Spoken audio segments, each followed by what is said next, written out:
লাজুর করা অভিযোগে পুলিশ এলো এবার সুদেবদের বাড়িতে। আর পুলিশকে দেখে সুদেবের তো দাঁত কপাটি লাগার জোগাড়, মানে ভয়ে থরথর করে কাঁপছে। পুরোটা জানতে ভিডিওটিতে লাইক দিয়ে চ্যানেলটা সাবস্ক্রাইব করে দেখতে থাকুন। কোণে দেখা আলো সিরিয়ালের আগামী পর্বে আমরা দেখতে পাবো বনলতার পাঠানো সেই বিশ্বজয়ের সাথে লাজুর উল্টোপাল্টা ছবি দেখে, মানে ঘনিষ্ঠ অবস্থার ছবি দেখে সুদেবদের বাড়ির সবাই, সুদেবের মা বাবা সুদেব সবাই লাজুর উপরে চোটপাট করে। ইভেন লাজুকে থাপ্পড় মারে, লাজুর চুলের মুঠি ধরে মাটিতে ফেলে দেয়। লাজু তাদের যতবার বোঝানোর চেষ্টা করে যে এটা মিথ্যে, এইসব নকল, কিন্তু তারা তো কোনো কথাই শোনে না।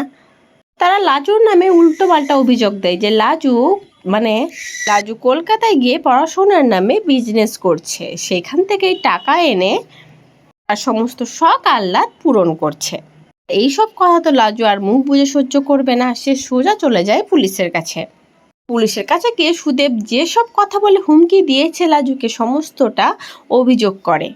তারপরে লাজু সুদেবদের বাড়ি ফিরে এসে বলে, আসুন ভেতরে আসুন। আর সঙ্গে সঙ্গে পুলিশ ভিতরে ঢোকে। আর তাকে দেখে তো সুদেব আর সুদেবের মা বাবার অবস্থা, মানে কি বলবো, দেখার মতো। পুলিশ এসে সুদেবকে বলতে থাকে, কি ব্যাপার, আপনি নাকি লাজবন্তী দেবীকে বলেছেন যে ওই উল্টোপাল্টা ছবি ওনার কলেজে ছড়িয়ে দিয়ে ওনার বদনাম করবেন, ওনার পড়াশোনা বন্ধ করবেন। সুদেবের তো দাঁত কপাটি লাগার জোগাড়, সে আর কিছু বলতে পারছে না, তার চোখগুলো যেন ভিতর থেকে বেরিয়ে আসছে, ভয়ে থরথর করে কাঁপছে। এবার দেখার পালা পুলিশ সুদেবকে কি শাস্তি দেয়। তবে সবচেয়ে শেষ কথা একটাই, লাজবন্তী ওই শ্বশুর বাড়িতে আর টিকতে পারবে না, কারণ যবে থেকে সে শ্বশুর বাড়ি গেছে তবে থেকে তার উপর টর্চার চলছে। সবাই এটাই চেষ্টা করছে লাজুর যাতে পড়াশোনাটা শেষ করে দেওয়া যায়। আর বনলতা তো ইন্ধন জোগাচ্ছেই।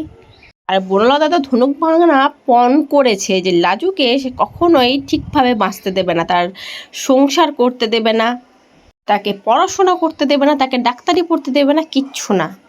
এবার দেখার পালা বনলতার ষড়যন্ত্র যেতে নাকি লাজুর নিজের প্রতি নিজের আত্মবিশ্বাস যেতে, পড়াশোনার প্রতি আগ্রহ যেতে। সে যে মনে মনে ঠিক করে নিয়েছে যে আমাকে ডাক্তার হতেই হবে, সেই বিশ্বাসটা সে জিয়ে রাখতে পারে কিনা সেটাই দেখার। তোমাদের কি মনে হচ্ছে, লাজু ডাক্তার হতে পারবে, তার পড়াশোনা ঠিকঠাক চলবে? অবশ্যই কিন্তু কমেন্ট করে যেও। তবে সবচেয়ে শেষে চাই যে লাজু আর অনুভবের যাতে মিলটা হোক। তাই তো বন্ধুরা, আজকের পর্বটা কেমন লাগলো অবশ্যই কমেন্ট করে জানিও। পরবর্তী আপডেট নিয়ে তাড়াতাড়ি আসছি, সঙ্গে থেকো, সাথে থেকো, চ্যানেলটা সাবস্ক্রাইব করে দিও। ধন্যবাদ।